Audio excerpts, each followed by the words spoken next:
Welcome everyone to Loud and Proud Orlando. Welcome to everybody that's live right now. About 23 people. Thank you for your support. We're live right now on all platforms, on X, on YouTube. Thank you for your support. If you're on X, make sure that you're sharing the video. If you're on YouTube, make sure that you are dropping us a thumbs up and also a comment on the chat box. So appreciate your support. So we're coming from a loss against Chicago Fire at Inter&Co Stadium. 1-3 loss at home in front of 21,000 people. We're going to be discussing all of that and more. We're going to be also discussing some of the international break for the Lions. There's a couple of transfer rumors that we'll discuss and address on today. The OCB update and also the MLS fixture congestion. So stay tuned. I'm here with John and Paola. John, how are you? Good, man. Yeah, I mean, 6 points last week and then 0 points this week. So highs and lows, right? Highs and lows. But we got a lot to talk about this week. And I think the players are looking forward to a rest. I think maybe we're looking forward to a bit of a rest. I feel like the fans are looking forward to a bit of a rest. There was a lot of football in May. So I'm good for let's just chill for a little bit. Paola. I'm doing good after that a breakdown on Saturday, but I'm good. I'm back and I'm ready to talk about OCSC with you guys. All right. Thank you for everybody that's watching. Let's see. Breakdown. Yes, good episode title. I also broke down. There you go. Thank you to I love her nickname, Encore. There you go. So look, it's been a couple of it was a tough match to watch for sure. A lot to analyze, but we're still pretty good in the standings. I mean, I think the difference between the eighth and the third, it's still within really reach. I believe that this break comes in a really good time to get fresher legs and get everybody in shape. Um, some of our backline was completely gassed. I think Rodrigo Schlegel did not have a good game for starters. Freeman had a phenomenal game right before the U.S. men's national team camp for the Gold Cup. Pedro's blooper, which it crossed it crossed state lines and also frontiers to several outlets in Peru and in South America. Everybody was surprised with the blooper. But overall, I mean, something's got to give sometimes. It was a horrible performance by the Lions. They couldn't come back after the second Chicago goal, in my opinion, and a lot of tired legs. But, we have to take it with a grain of salt. We need to look at what has the club accomplished so far. June last year, our season literally started.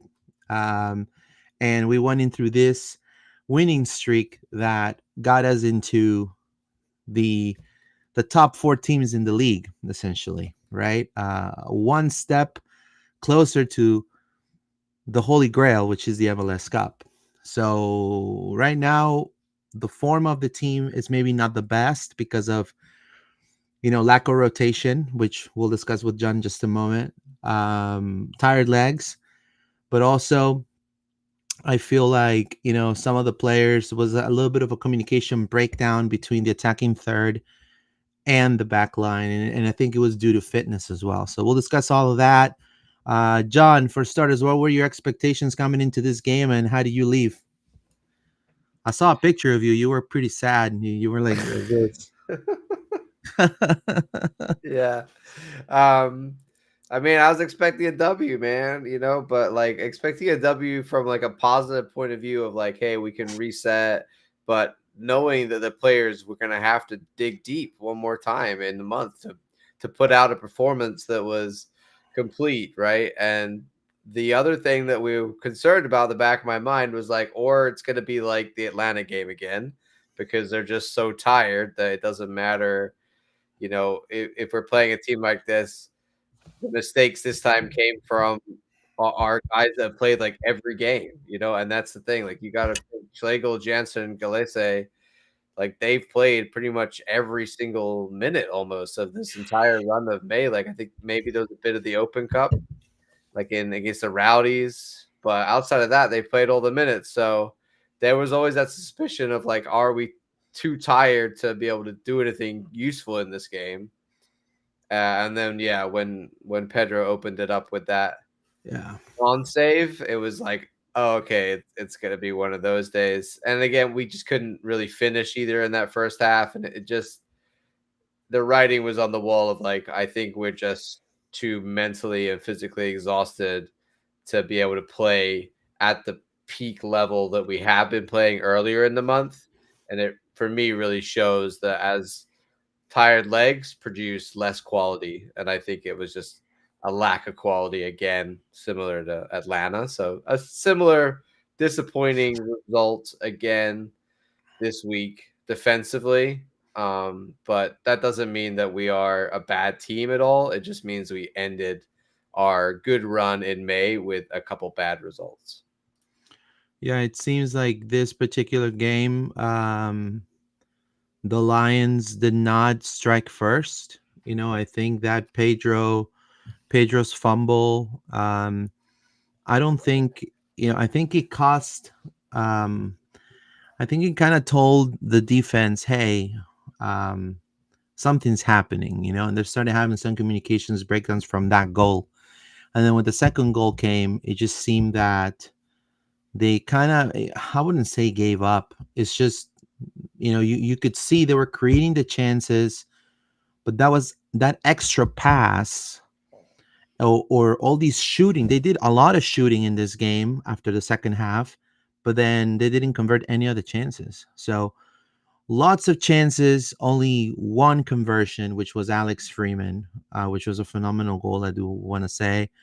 Um, out of I believe 20. Look, listen to this. Okay, I got the Opta tracking stuff right here.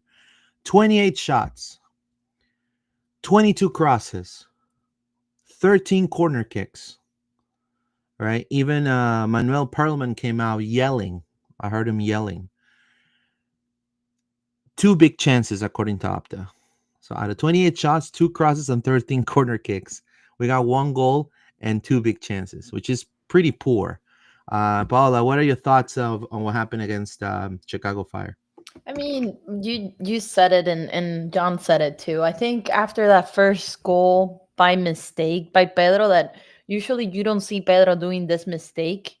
Um, I think it didn't went downhill, but they were like, okay, what's going on? We're supposed to be in the lead on here, and I think what mentally break them was too early in the game. It was like 5 minutes in that mistake, and usually you can see the Lions coming back from a mistake like that like quickly, and I don't know. It was something funky. Like, we dominated ball possession, but that doesn't mean anything, right? The goals mean that we should win, but on this particular case, I mean, they were exhausted, and you can see in that extra pass that Luis just said, like, how many Muriel did extra passes. Like, dude, come on, stop those extra little things. Those extra passes cost us this game, No, we're in really, my opinion. yeah. I mean, what really pissed me off, just adding on to what Paula was saying, and then we'll read all your comments, and then we'll give the mic to John, and I know what he thinks too. I mean, look, I love the tiki taka style, Mhm. possession game, great, but you got to be more vertical, kind of like what PSG was doing, you know. And Orlando's kind of played similarly. I mean, not to say that they're the Champions League caliber team yet at all. I'm not saying that. I'm just saying, they had only Vangulo had the level, that he can dominate that flank. I think we had a different story right there. But yeah, I mean, what I really didn't like was there was a really big chance. Chicago's defense was very vulnerable, and Mr. Muriel started doing backheel passes. And I'm like, bro, you're doing a backheel and you're down 2-1. Like that to me, I mean, I don't know if I'm too old fashioned, but I wouldn't be doing backheel passes or try to do a little lob. Now not on part of Muriel. At least Muriel is trying, and I'm not criticizing him. I'm just criticizing is you use that flair at the moments that truly matter. And at that point, you just needed to either shoot the ball or open space for somebody to shoot from distance because I mean, it seems like Chicago pretty much said, "Okay, go Orlando, have at it. Let's see how many you you score on us." At some point, they look very vulnerable defensively, but we just couldn't punish. John, I don't know. What are your thoughts regarding the 28 shots and one goal?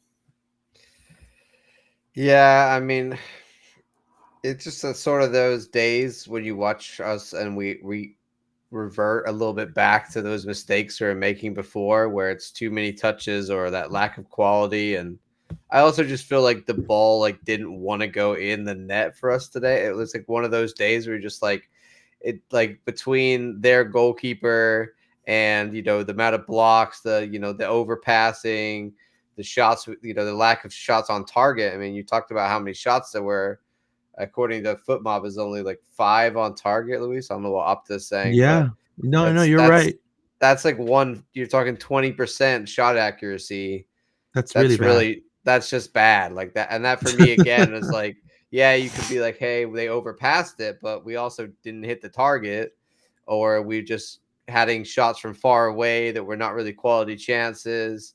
It just the whole game to me was like, oh, we're doing that thing where we making silly defensive errors at the back, and we also can't put it in at the other end. And I hope that's not a trend going forward, because when Orlando City plays like that, it's really frustrating. When they're clinical and they're clean in their defensive structure, they're amazing to watch. And I just think that earlier in the month, that's what we saw. And as the month went on, it kind of slipped back into, frustrating Orlando City. Hopefully that's just like we said, because of tired legs and I think tired heads as well. Like, don't underestimate the mental exhaustion of playing every 3 days and doing all of this prep work and absorbing all of that information constantly. So I think that's a factor. I'm just hoping that it's not going to be a trend we go forward, and we're going to see more of those clean clinical finishes. Like even guys like Pasalic, like he's doing his cutting in and then the shot is just too low and it's right at the keeper, and it's just little things like that. I think everybody wasn't really clean. The cleanest of them all was Alex on his goal. Like really, Yeah. it was just beautiful, headed opportunity for him, and he took his opportunity. But Ojeda, Pasalic, Duncan, Muriel for sure, all these guys, like they just weren't clinical.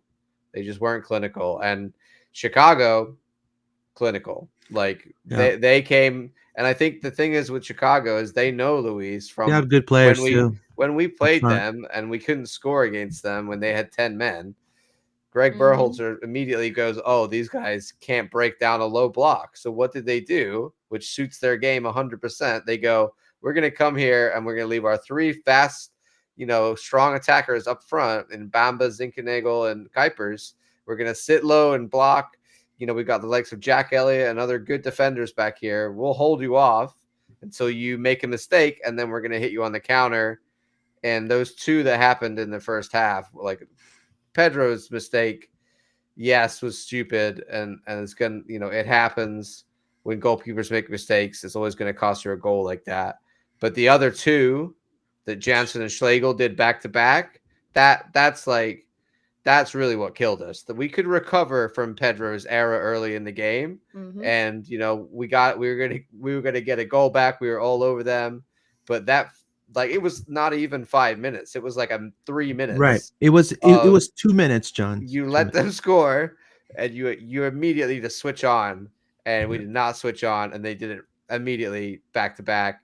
The game was over at that point. Like that, even in the second half, I optimistically saw people at halftime and was like, "Hey, maybe we'll win 4-3." Like but not with the finishing that we were doing on the Well, day. we If we'd could have been clinical at the other end, we could have won it 4-3. And you had exactly, chances, exactly. but we weren't being clinical and we were making stupid errors. And that's the Orlando City that frustrates everybody because we know that they can be better.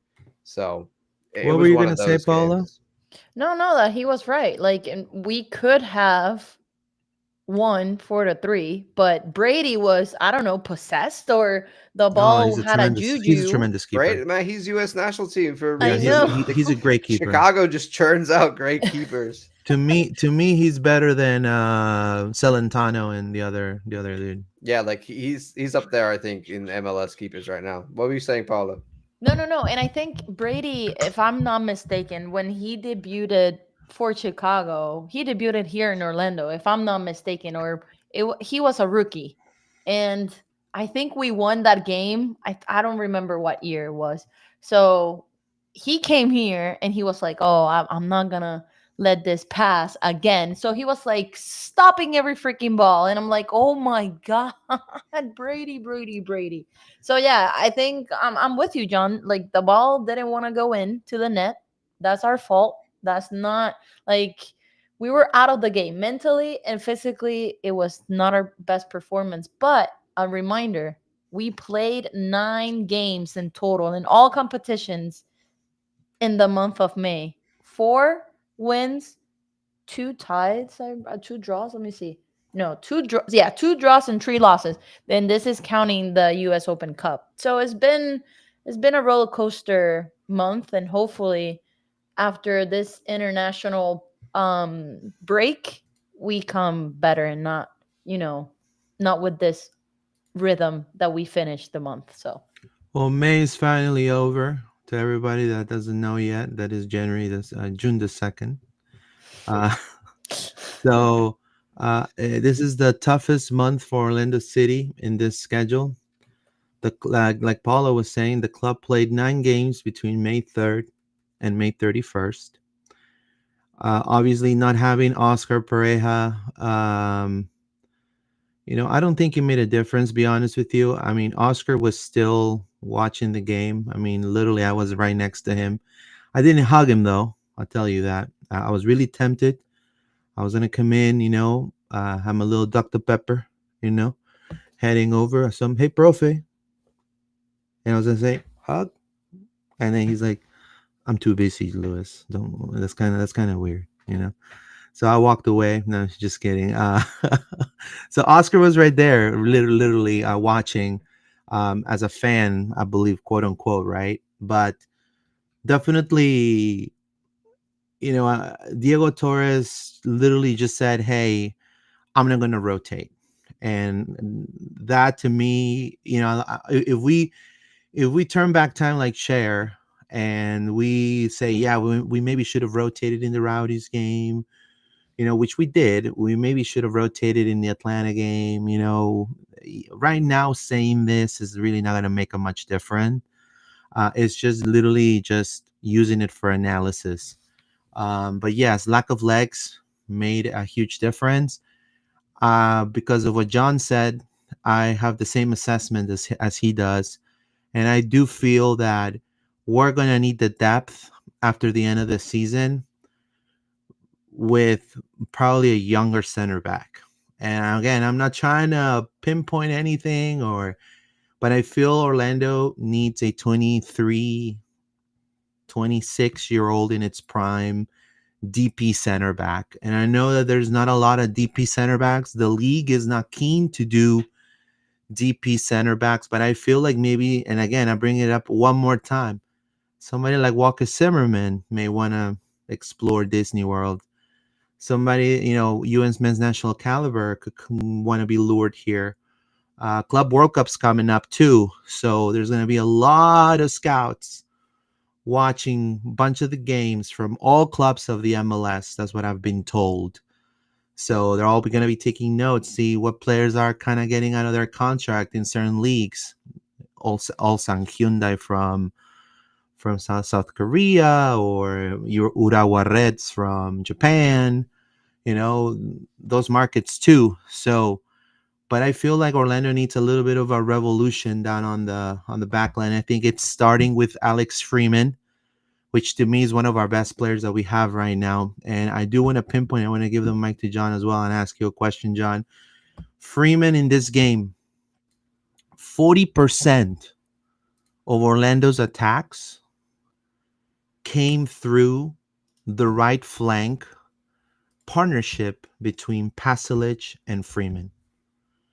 And obviously, Freeman scored.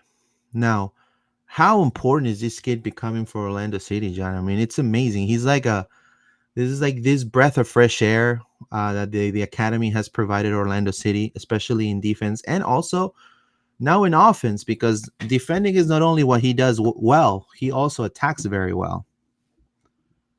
Yeah, I mean, he's all dominant. I mean, everybody is putting out their best 11s and their all-star 11s to be voting on, because people are putting in their votes. By the way, if you've not done that, go ahead and vote. You can vote multiple times, different devices, for the all-star, and everybody's putting Alex Freeman in. Like literally every pundit I've seen has got Alex Freeman in all-star at right back. And this is a guy that at the beginning of the year was maybe to be potentially breaking in at the right back spot for Orlando City. We weren't nailed on that. We thought he'd probably give it a good try against Dagerdan, and it's only just become June. He's in the U.S. national team. There's talks of Premier League clubs that are interested in him. No. All of this. So it shows you that the rise from OCB to where he's at now, and probably going to be in the All-Star game, is really a very not that far at all, right? If you're of his ability and you consistently perform the way he is. I think every away game we watched, they're all just talking about Alex Freeman, how good he is. There's nothing else I can say. We all see it out there. He's an absolute beast, and his partnership with Pasalic is really special and starting something that's, I think, not only we appreciate, but people, like I said, across the league watching and going like, oh, look at the way these guys play with each other and the way that they play off each other as well. So I think it's great, man. And I wish Alex all the best as he goes off for national team. We're going to talk a little bit about that when we get on to international duty in a second. But, what else can you say? The kid's, he's killing it. And I hope he just, and I think he will, Luis, because he's a smart kid. He's going to keep his feet on the ground, not get too big for his boots, keep doing what he's doing, understand that this is a long career that he's got ahead of him. He doesn't need to be rushing into anything. He doesn't need to be getting too ahead of himself. Just, stay humble, keep doing your thing. And I think everybody's he's fast becoming, one of our favorite players of Orlando City, I think, for a lot of people. Yeah, for sure. Paola, anything you want to add about Alex Freeman? Yeah, who would have known that Alex Freeman is, a little diamond in our roster? I mean, it's exciting because he's a homegrown product of the academy, and you've seen other teams, I'm not gonna mention, but seeing them growing from the academy and going overseas. So I think we have that little diamond in our roster, and following what John said, that his partnership with Pasalic has been phenomenal, and even Brekalo, when he's in the box, he's looking for Freeman and putting those long passes to him. So I'm excited for him and for us to utilize him as long as we can, and maybe win a MLS Cup with him. So let's see what the future holds for Alex Freeman. We are about 60 people live. Thank you for your support. We're going to be now discussing, the OCB break. John, you want to go over OCB? Yes, I do indeed.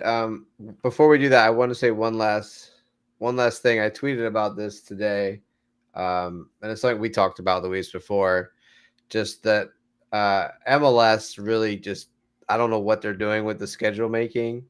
Like Paula said, we had 9 games. I mean, 7 of which were MLS games in May. Then June's coming up, and we've got 3 MLS games in June.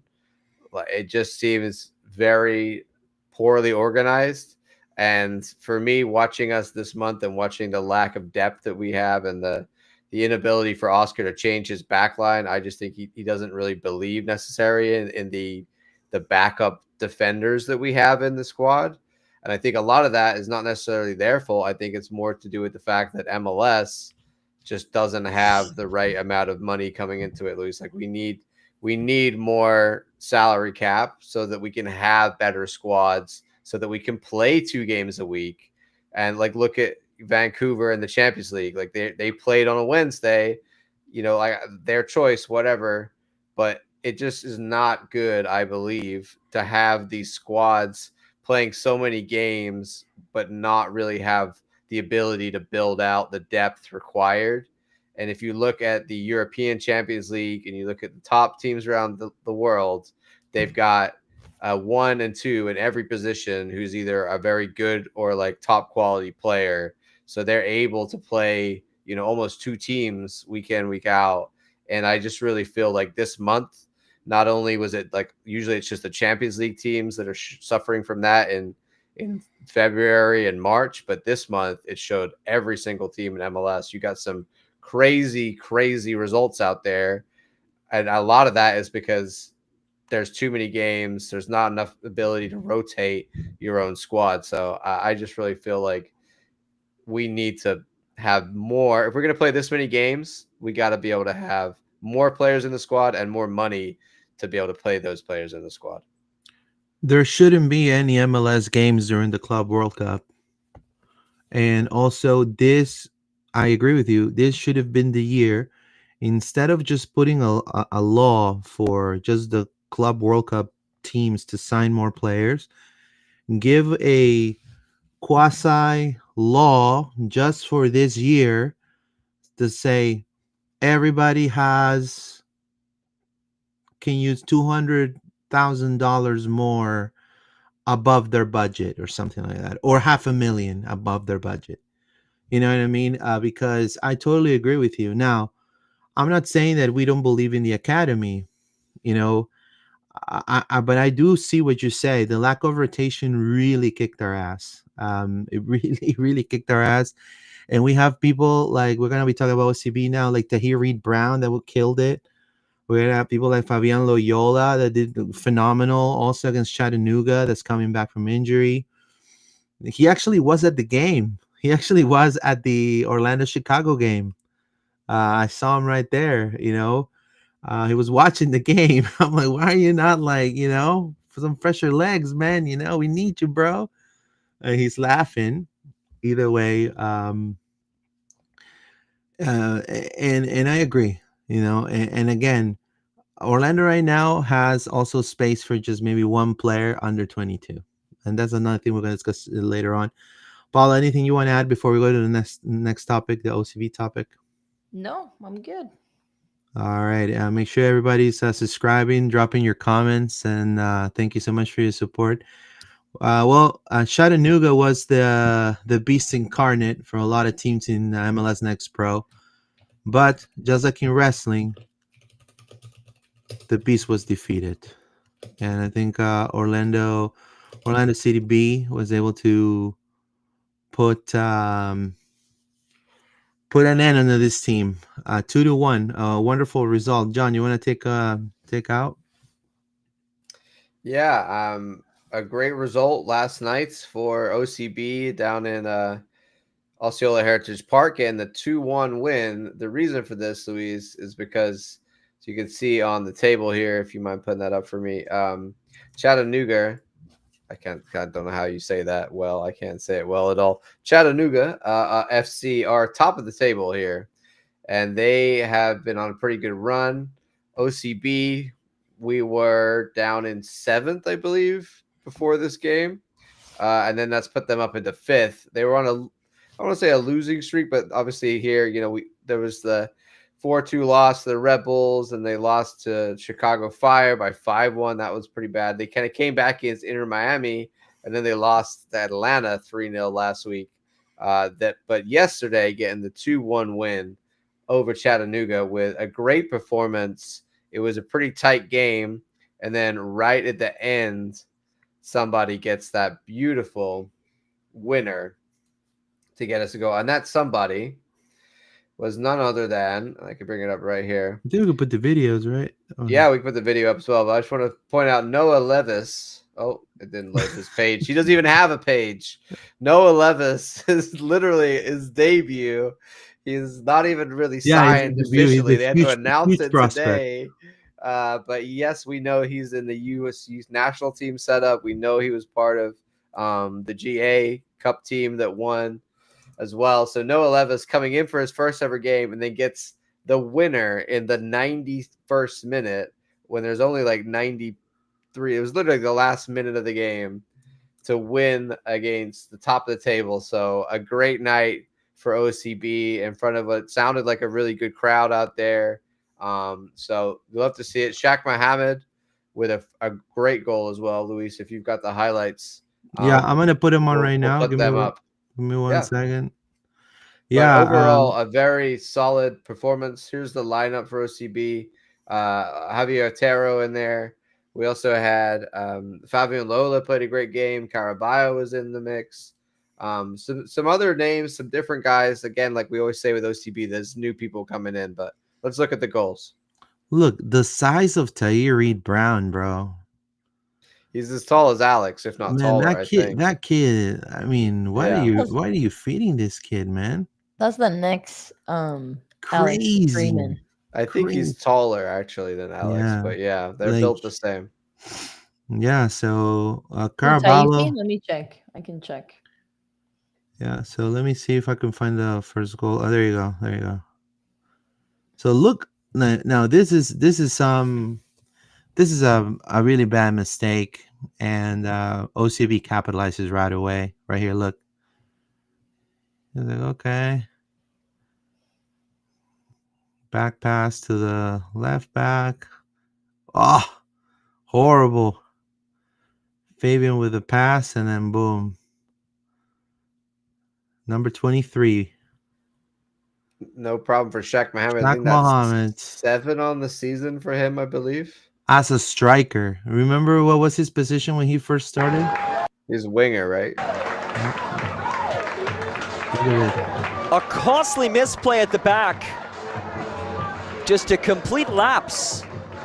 He's getting better and better, man. Better and better. And Loyola. I do want to say I'm happy for Loyola that he's back. He had a phenomenal game. And he's really, really heavily scouted by the Chilean media. People in Chile seem to have this fascination now on Fabian Loyola. He's like the next golden boy or whatever. Yeah. Hopefully, this half of the year we could see him in the first team as well. It would be great to see him shine for sure. I don't know about really heavily scouted by the Chilean media. Is that me again? Gee, go ahead, John. Sorry. I was wondering, Luis, is there any chance that he would go sign for a team out there, like a top club, and go make that move? Do you feel like? I just feel like he's been in the OCB team for a long time and he's never really broken through. So he has performing well, but like I feel like there's been a lot of years where he's performed well and he's never really got that shot. So I wonder if there's ever a chance of him wanting to go somewhere else to play at a different level. I believe that's the last chance. That's his last card on the deck. You think he's not ready to make that? He thinks he still feels like he has a shot to get in the first team. Right? Isn't he? He's older, right? He would probably rather go to a different club. So like I'm not ruling it out. I just feel like he's not in that fresh wave of right. So for example, if Orlando feels, and again, this is what I'm saying. Don't quote me on it. I haven't talked to the kid, but I mean it's just common sense based on my experience.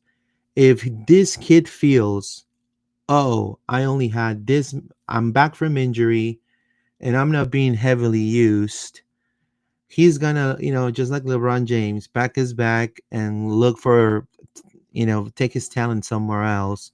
His first choice is probably going to be MLS. He's probably wanting to. I mean, he has his girlfriend here. He's happy here. So that's his first choice. So a team that will need somebody like Loyola, like a Houston Dynamo. I don't know. I'm just mentioning I mean, teams. he's still only 20 years old. I don't know why I thought he was old. I feel like he's been around so No, long in OCB. Yeah. It feels like John. Yeah. No, he's a young cat. Well, I mean, he signed Alex with is 20. Like, there's right. He signed 20 with the is team still when, young enough. I mean, he signed with the team when he was like 17. So That's probably why. It just feels like he's been there for ages. Like, I'm like, bro, you want to get rid of him? That's like, yeah, so. No, I think I don't think that. I would love to see him get a shot, but I also feel like at some point I would not begrudge him if he just wants to go play at a club that guarantees him, first team minutes. Bournemouth. What do you think, Paolo? No, I was gonna say, I think you're thinking like Wilfredo Rivera. Like, he was so long in OCB. Yeah. And he was like in the bench. That's what I'm asking. Is this going to be another Wilfredo Rivera situation or not? Exactly. I'm with you, John. Yeah. That's the big question mark. Boom. Man, that kid was good. That kid was. Now he's in PR. He doesn't have a club. He has a club there. Let me rephrase that. He's in PR in Puerto Rico. He has a club there, and he's representing the national team too. So so he's playing in a club in Puerto Rico. If you want to play national team for, like, you know what I mean, like, that's what I'm saying. If he's getting interested from Chile, he'd be like, maybe I go play in the Chilean league. Like, it could happen. But the Chile league is probably way better than Puerto Rico league. Like, come on. Look, if I'm Wilfredo Rivera, so. Look, if I'm Wilfredo and I'm talented as Wilfredo is, it doesn't hurt. Pedro, you have 5 minutes? This is Wilfredo. Oh, Wilfredo. Yeah, okay. Hey, man, do you have a number for a contact in Peru, my boy? In Peru? Yeah, probably. Bro, he'll be he'll be treated like royalty there. I'm just saying, like, yeah, I mean, I would love to he'll see be the first. Everybody in Peru wants to be Puerto Rican now because of Bad Bunny and all the rappers and all that stuff. He'll be a real Puerto Rican in Peru. So I feel like sometimes you got to go find somewhere where you're, like, look at Paslic. It's just like that. Like, that's true. He needed to find somewhere where he was going to be the guy, and that's here with us, and then you can shine. Like, that's it. Now, I do feel like, obviously, we've interviewed him before. Loyola has a really big. He knows where he wants to go, and he looks like a very determined kid that really wants to make it in the MLS. And so, but obviously, the last card on the deck, and that goes for any kid that has double nationality, is the home team.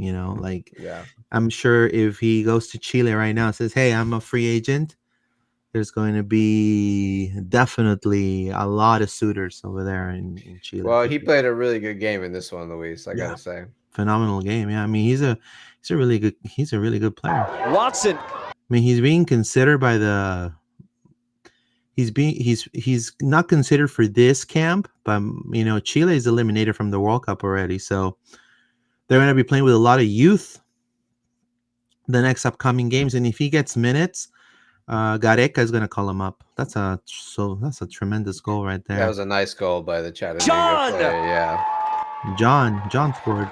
Jean-Jacques or something like that. Luis Jean. And just before the half. Oh, so it's like you and me. Me and you, yeah. It's a combination. If we were French and the same person, wow, we could score like that. Apparently, John. Luis Jean. Wow. Luis John. Wow. We are level. I love that the fact that Chattanooga is having this grassroots. His first goal of the season. Moment. It kind of reminds me of OCSC when they first started.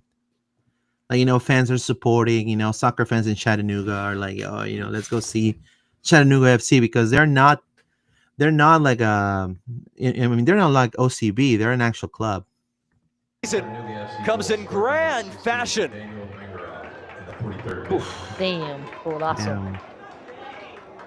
against Orlando City. The Young Lions Is that Tair? hanging in there against the league leaders. No, that's Williams. In Yeah, Chattanooga. yeah. John Gross with Now you it's on this Tair's Sunday number night. 29. Thrilled to have you with us for the second half of this one as we wind down the week. Here's Fabian Loyola at the assist on the Muhammad goal. He's silky, man. Rhine. Torrey. Loyola again. Oof. His feet clipped away. Breakthrough. It has not been an easy task today for the boys in blue. What's harder? Jesus, I put the thing in the commercial comes on. You love it. You love it. I'm unlucky. Also, Chattanooga have a women's team. I didn't know that too. They have Really? a Chattanooga FC women. They play in the WPSL. Oh wow. Ooh. Let's see the second goal. There you There you go. go.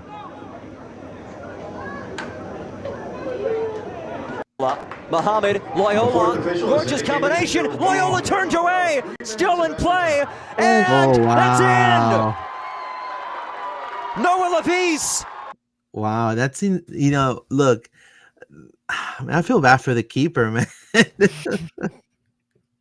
I mean, it's just one of those goal mouth last second, but like we do really well to keep it alive. Look at that. Loyola turns away, still in play.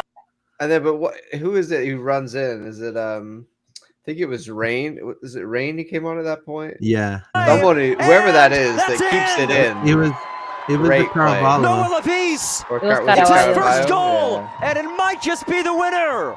Oh man, good for that kid, And now this kid too, I do want to A say, stoppage time finish. he's a starlet. I mean, he's a young newcomer, just like Justin Ellis, just like Colin Guske.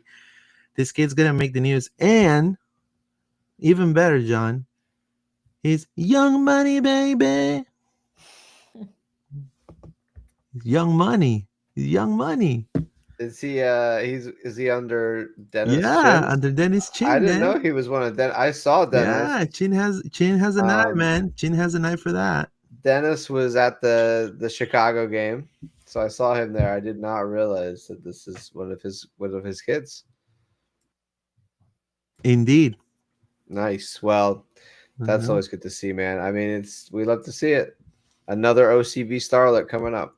Coming up in the pipeline, man. So thank you for everybody that's watching. So we're gonna go and now talk about now that we talked about OCB, we have to talk about some rumors that are brewing, and I'll take care of this portion of the episode.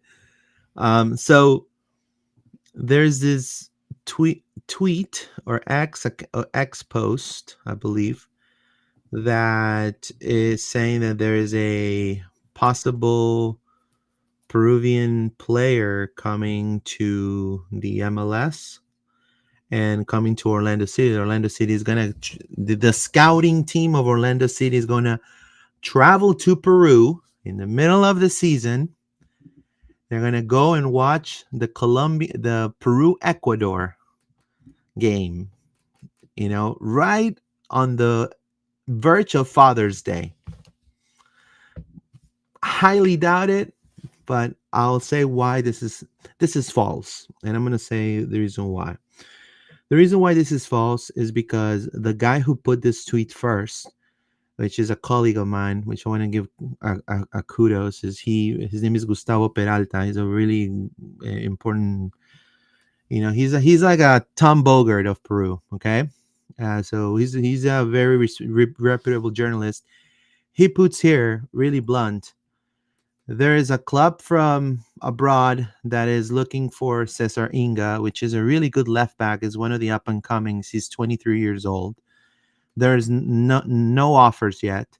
And then he adds on this tweet on the 31st of May, he adds the directives of a team in the MLS are coming to Lima to see Cesar Inga with the national team. Here in his post, he doesn't put the club. He doesn't put it's Orlando City. He doesn't put absolutely nothing. Nothing. Now, how do Peruvian media, and especially that particular page that everybody was tweeting about and retweeted. How did the Orlando City became a thing? Well, let me explain. They literally clickbaited y'all. That's what I'm trying to say in a nice way. So unfortunately, Peruvian media, some of the digital outlets, I mean, at least with us, I could definitely tell you, I check as much as I can, a lot of the stuff that we put out there. And if I don't, I ask the source, I ask the club, whether some fans may believe, oh, they're gonna lie to you. That's y'all guys' thing. I do my thing. So I always like to check. And here, this important outlet, Momento Deportivo, posts, and I think they made a mistake. They post a picture of the player with the Orlando City emblem in the back, using pretty much saying that he's going to be going to Orlando City. And right here, you see this picture right here. Orlando City scouting team is going to come to Lima to observe Cesar Inga. Now this guy is under contract with Universitario, which are the Peruvian champs. And he just arrived the beginning of this season, so he hasn't even played in this team for 6 months. Just FYI, he's still under contract until 2027. He has no release clause, which is something good. But in the end, you have to understand he's 23. Orlando has an under 22 slot left, and GAM. Now, from my understanding, is that this is a false rumor, and it's these guys from this outlet got it from a fake account, and I'm going to point out which fake account it is, because they're also trying to impersonate outlets like ours. So I want to give a shout out to MLS Eli. This is a British kid that I've talked to him in the past. I've also talked to him in regards to the league. He's did a little interview with me before about Orlando City. He's a really nice kid. His name is Elliot, and that's why the name MLS. Now he's been doing really good, and look, he's grown tremendously. His Twitter account, all organically. And there's unfortunately bad people that for clicks and for bait, they like to spread rumors. This kid is very careful on what he's saying. He always retweets, things from other outlets there on X. But that particular page, which I'm going to show it in just a moment, literally fabricated a fake news. Like literally even did the little yellow. They photoshopped the name and put the handle of MLS Eli. So it gives him credibility. This is how far outlets sometimes go to give you the fake news. Fake news. Yeah, I mean the fake accounts is crazy. There's a lot of those. There's fake Tom Bogert tweet accounts and all that. So right here, they're saying that Orlando City may not only pursue Cesar Inga, that they're also going to pursue another player from Alianza Lima, and they're going to pursue another player. So now Orlando is interested in 3 players, which is BS. Anybody with a normal head and and a brain, Orlando's never going to get 3 players, back to back in one negotiation. But either way, this is fake. This post does not exist. They fabricated this. Now, the source is this people right here. And with this, I'll kill the rumor. And then we'll move on to another thing. Leo Meso, Orlando City. Orlando City comes from this account. I did the investigation because this is what I do. That's why I do what I do. Leo Meso. In Spanish, I call him dibujito. Es un dibujito. A little, so look, 188 followers, joined May of 2021, and where's the account from? Peru. So it's somebody just using this account, and they're the ones who are literally reposting. Look, They're using Orlando City's logo. They're using FC Cincinnati. This is fake. I spoke to Alonso about this. Is fake.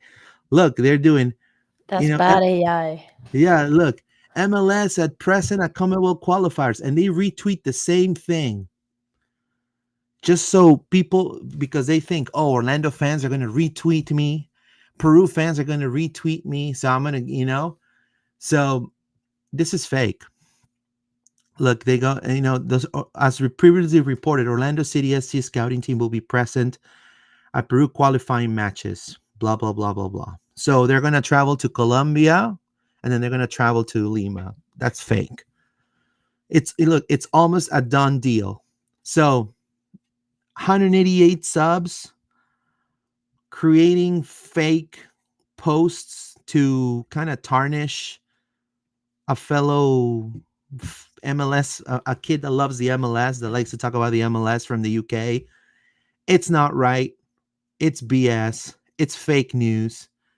And to everybody that's watching, watch out. There's proper journalists that actually cover the team.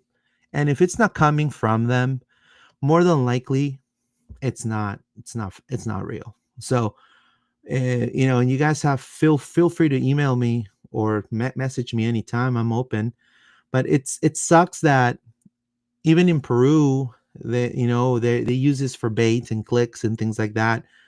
And it's funny because this didn't really make any rebound.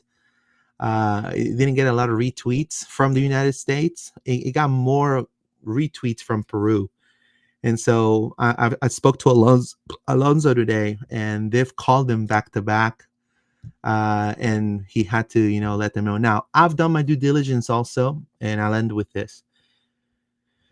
I've messaged the club asking to see if this is somewhat true or not. I've gotten no comment. So they haven't really replied to me yet. Once they do, I'll post something. But at the moment, from other sources, I can confirm from other sources, not the club, that this is fake. And there's a lot. I'm not going to reveal mine, but they've pretty much said to me, it's fully fake. This is not real. Now, with this, I end. Cesaring is a tremendous player. Would I love to see him in purple at some point? Of course. I think he's a huge prospect. I think he'll be an up. He'll be definitely a signing that will, once we part ways with Rafa Santos, that I will, consider for good gam money, for sure, 100%. He's somebody that comes from, he's a fighter. He has a lot of edge. He's really fast, really crafty.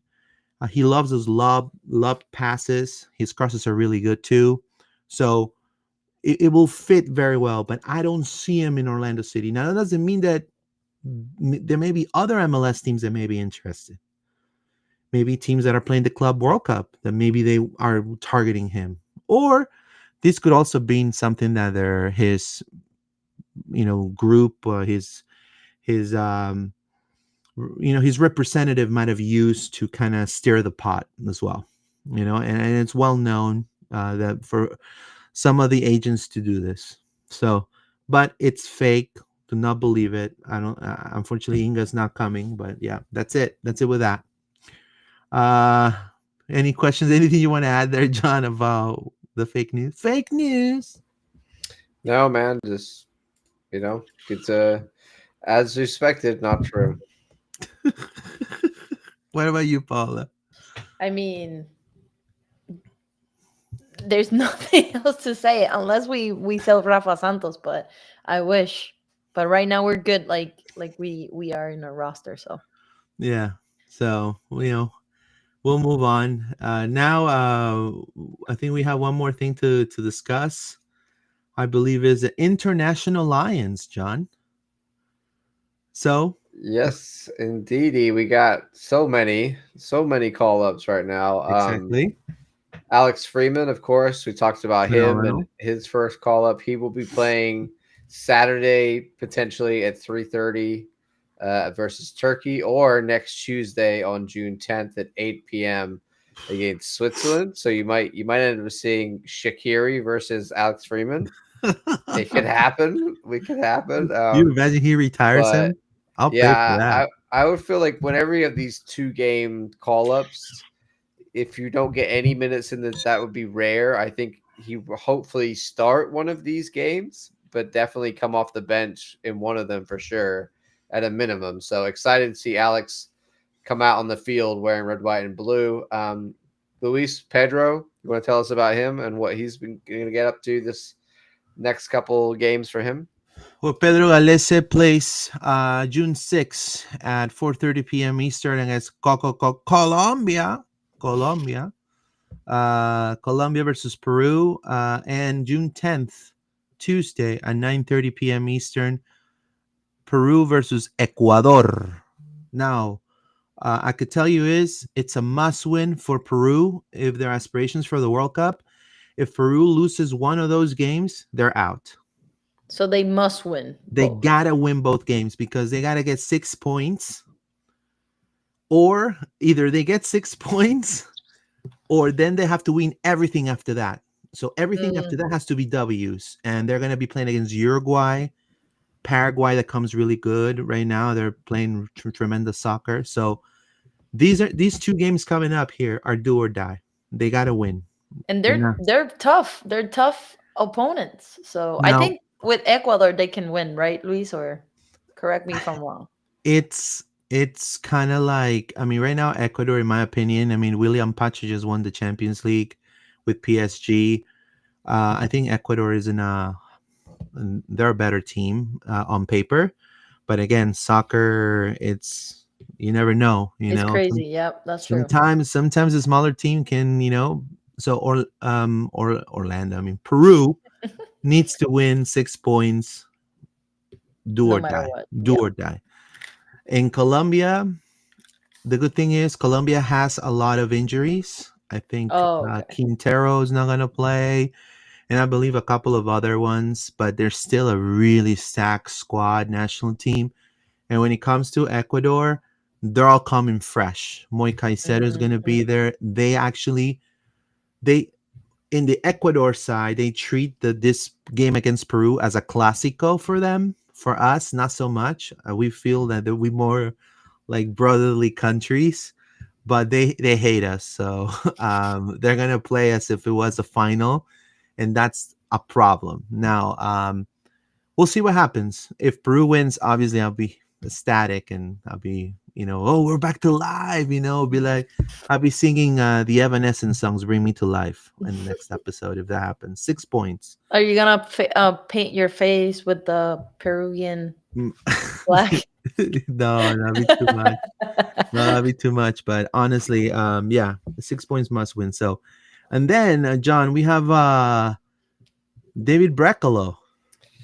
Yeah, I mean, I want to say when we talk about these, there's different reasons for different guys, right? It's the international break, but obviously Alex Freeman, it's friendlies right now, but basically the Gold Cup like audition roster. So that's important for him to show that he can get in the Gold Cup squad. Pedro is out, like you said, Luis, on World Cup qualifiers. The other one on World Cup qualifiers, quickly to jump to him, Marko Pasalic, Croatian, national team, 11th best ranked national team in the world. So he's got 2 games, one against Gibraltar, which is prime, in my opinion, to play Pasalic, and then the other one against Czechia. So 2 very winnable games for them. So hopefully he gets the minutes. One of those will be on Friday. A lot of our guys playing on Friday at 2:45, and then on Monday he plays again at 2:45 Eastern time. So hopefully Marko Pasalic, we can see him. David Brekalo, like you said, Luis, he's going to be playing as well for Slovenia. This is just international friendlies for him. They're going to be playing Luxembourg, so definitely a very winnable game against Luxembourg, which fantastic. I have to look up their FIFA ranking, but I'm pretty sure they're very close to the bottom. And as well as playing it's either them or San Marino. Yeah, they're down there with San Marino for sure.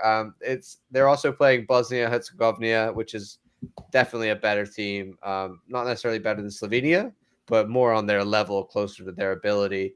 So let's see if David Brekalo can get some minutes. Hopefully, maybe we play left back. I mean, he played left Yeah, I back for think his you national should. team before, so maybe they'll put him at left back. Maybe they'll put him at center back. Maybe they'll play him at right back. They've done that before. Striker. And then the other one that was just announced like a day or so ago was Dagger Down getting back in the Icelandic national team. Despite not playing all the time for us, he shows that he's such a good, useful asset. So he's going to be playing on Friday at 2:45, potentially against Scotland, and then he's also potentially going to be playing Northern Ireland on Tuesday 10th. So it's going to be hopefully some minutes there for him. And the final last three players we have: Colin Guske, Justin Ellis, Jackson Platts, all being called up for the U.S. Youth National Team U18s. They have a UEFA Friendship Cup, which is this whole other thing. If you go look up the UEFA Friendship Cup, that's really interesting. And then one more, Dylan Judelson, who is he's been called up for the U17s. We've seen him a few times for OCB, but he's mainly a academy player. So many call-ups for the national team, Luis. You'd love to see it. Wow. Look, I'm. Let me read some comments. I think there's some comments here. It says here, Sage says, "Why no ghoul for us? Why?" Well, unfortunately, I think we don't have the space yet.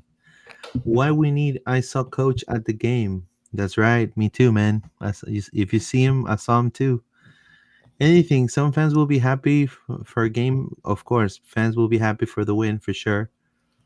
Thank you, Sage. Appreciate your support. I read the comments. We wanted to just kind of touch you. You're talking about the international break, and Dagger Dan. He's gonna be playing. I think it's Northern Ireland, I believe too. Are they gonna play Northern Ireland? Yep. Yeah, they're playing Scotland and Northern Ireland, so the little Dagger Dan's going to be enjoying the UK for a couple weeks. It's beautiful there right now. I'm sure he'll love it.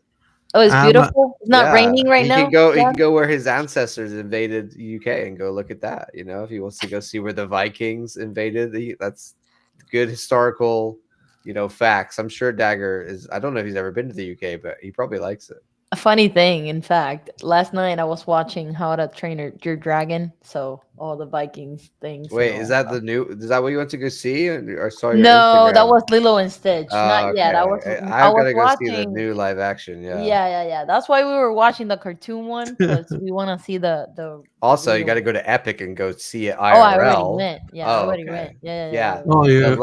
The show they have at Epic for that is incredible. Like the dude comes out and he's on the dragon. Like it's wild. Toothless. Yeah, it's wild. Awesome. Well, I have a joke here for people. Two ducks flying over Belfast. One goes quack quack, and the other one goes, "I'm going as quack as I can."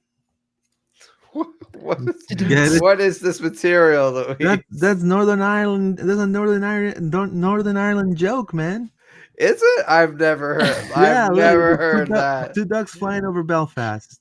I've met a lot of guys from Northern Ireland, and their jokes are far dirtier than this duck joke. I'll tell you. Well, I'm not gonna go tell a dirty one. There's a lot of worse jokes coming out of Northern Ireland than duck jokes. No, Northern Ireland.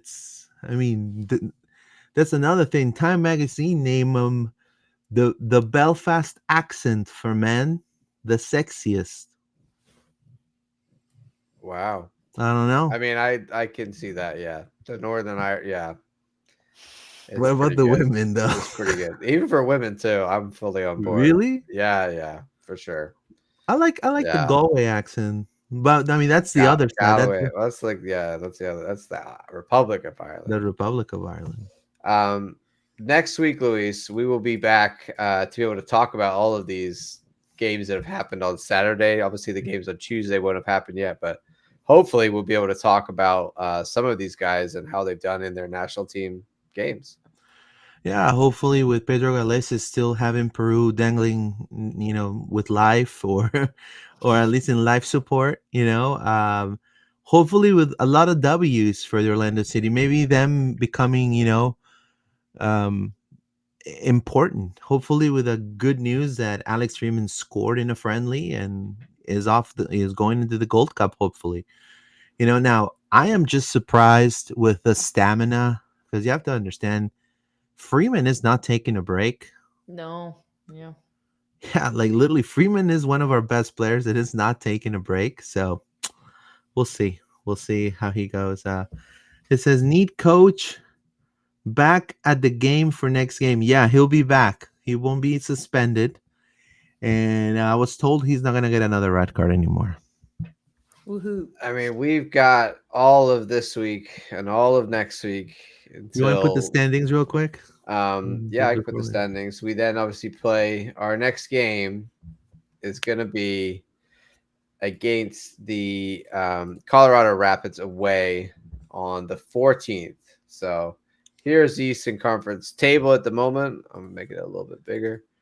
As you can see, it's so tight. Like Philly have got a nice gap with 4 points. Yeah, but it's only 4 Cincy are points. in Man. second, and we are 3 points away from We were them. almost there. And man. there's 1, 2, 3. Like it's insanely tight. Yeah. And we talked about all the time how difficult it is in the East, and a couple wins could make a massive difference. This week did not go our way. If it had, we'd probably be up where Cincy are, if not maybe even where Philly are. So that's disappointing, but by no means are we anywhere out of it. I feel like we're a top 4 team this year in the East, and I think that's more difficult than other years to be a top 4 team in the East, but I still feel like we are, and we need to go and get some results when we come back and show that. I want to say quickly, if you look at the stats overall and you look at like overall XG, I think we're 4th in the whole of the league in XG created. I know some people don't take any stock in that, but it gives you a little bit of an idea as to how well we're doing. And also a couple other stats that FootMob has, and I know a few other stats have. They have the big chances like we talked about.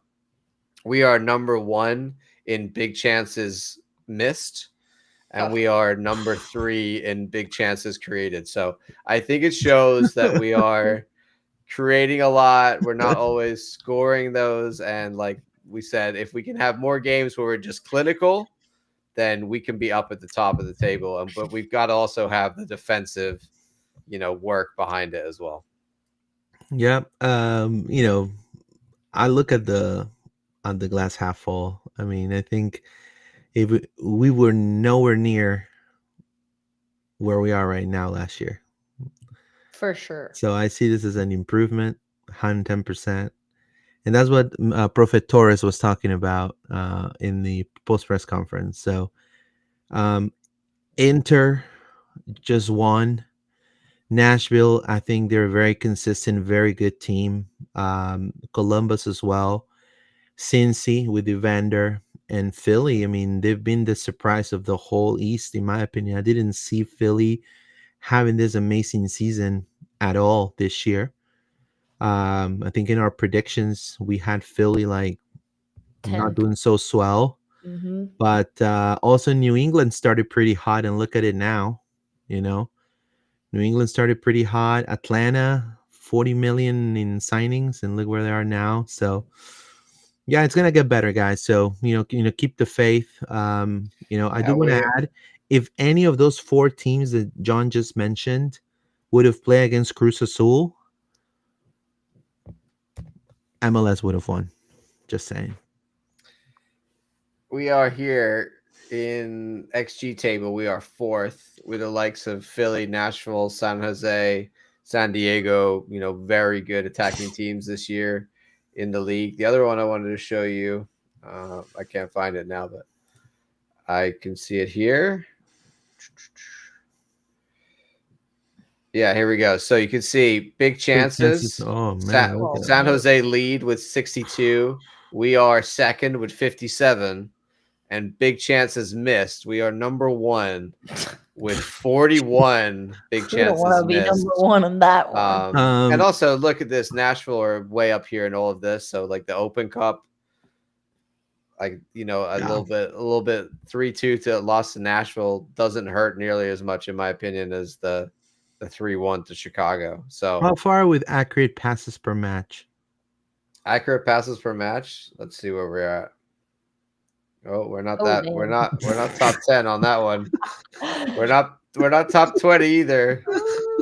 We are down there. Yay! 21st. 21st. You found a stat we're not good at, Luis. Well, I'm just saying, guys, stop passing the ball inaccurately. Yeah. Stop the turnovers, because that's what happens. Is Stop the tiki taka. yeah, man. Stop Just the tiki-taka. bro, it's like he tried to do. It really upset me, man. Like, I mean, Muriel, look, you're my boy, but bro, that back. I'm gonna count. Let's count. You're Next losing, and he does a game. back heel. When you're losing, you do a. If I'm the coach, I cuss him out. I'm like, what are you doing a back heel for? Shots on target per match, we are 8th in the league, so it's not that bad. But you wouldn't have known it with our last game, 5 out of 25 or whatever it was. So wow, we need to keep that stat up and make sure we're just being clinical. Kareem AF says, I don't know if you've seen this, but I think we'll lead the league in shots that hit the post. I think we might be on the Woodwork.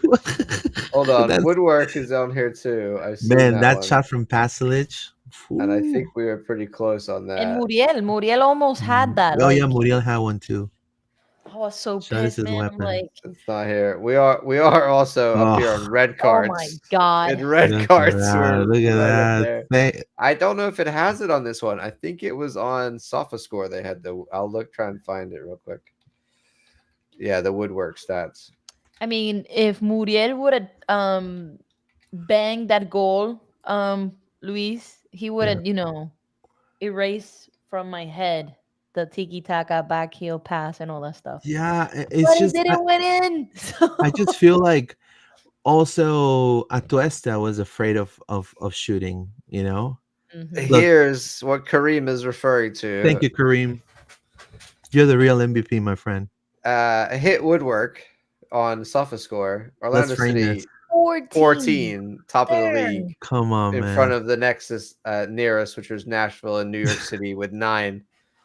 So yeah. Have you noticed that our a little bit unlucky too? The team that's riding our coattails, it has not been Atlanta, it has not been NYCFC, it has not even been really Miami because we defeated them already.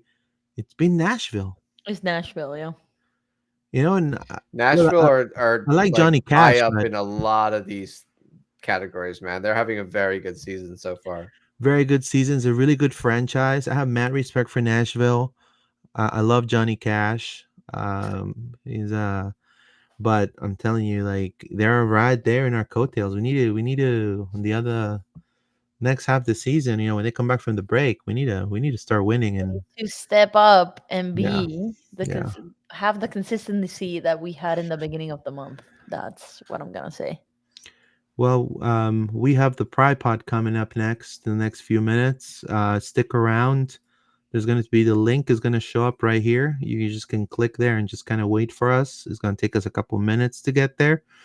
We're going to be discussing everything regarding the Orlando Pride. Before we go, real quick, I wanted to thank everybody that joined us today live, over 70 people. Also to Paola and John. And the Club World Cup is here. And before we go real quick, there are rumors about Cristiano Ronaldo possibly joining Palmeiras, which is where Facu Torres is playing. That's what they're saying in down south. So I don't know how true that will be, but he's no longer going to be playing in Saudi Arabia. But look, I'm going to give him a brief overview, and then I want John and then Paula's. I truly believe this Club World Cup is going to be a fiasco until maybe semifinals. They should have never changed the format of this. This is too much. And I feel bad for the Seattle Sounders because they're going to be playing PSG. So they're going to get humbled.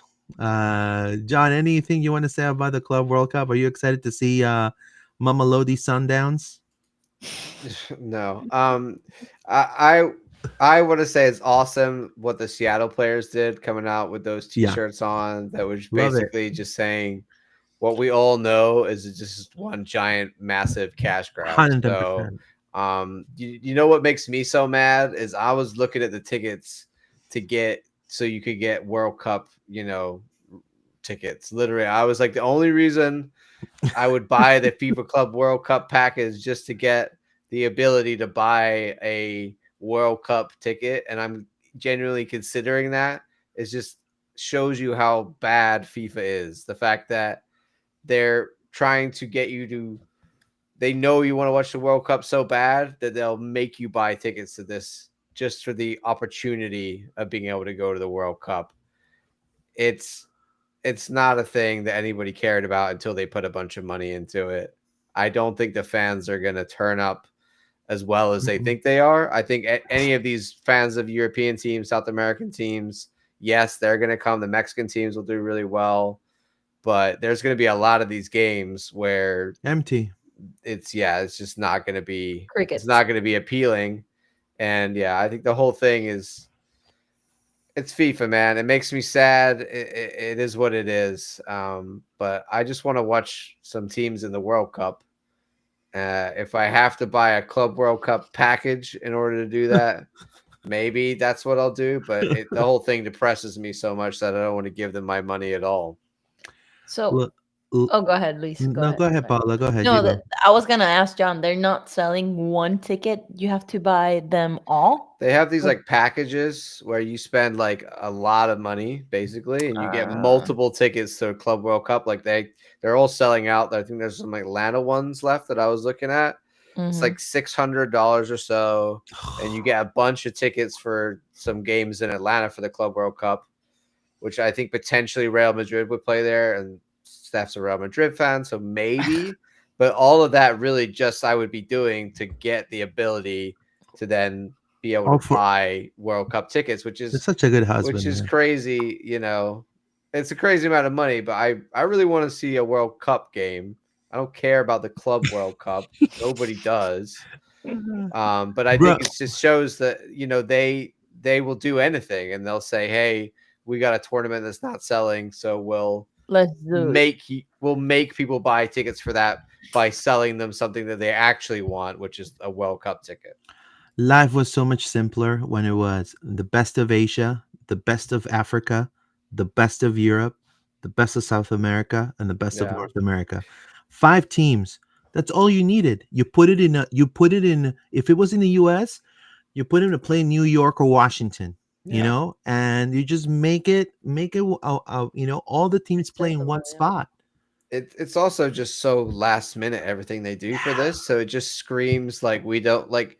You would think the world organization in charge of football everywhere would have their stuff together, but it just shows we don't know what we're doing. They're always panic selling tickets to stuff that people don't want to go to, and I think this one just shows, what they're willing to do when they are afraid that no one's going to be there. For all my South Americans, I know you guys are probably going to be sad. I don't think Boca or River are doing anything. Maybe Palmeiras is definitely going through, and I do want to give all my voting to Chelsea. Hopefully, the Conference League champs. Everybody gets a trophy. It's funny, because now they have the Conference League, and it's like everybody gets a trophy. Yeah. But whatever, they should have just kept it with 2, but it's okay. At least your team finished in the top half of the table and also won a trophy. Yeah. So hopefully, anyways, guys, I want to thank everyone for your support. We'll be back next week. We'll be back this Thursday. Next week, right? Next week. Yeah, we are. No Thursdays for a while. Yeah, we'll be back next week. Thank you guys for your support.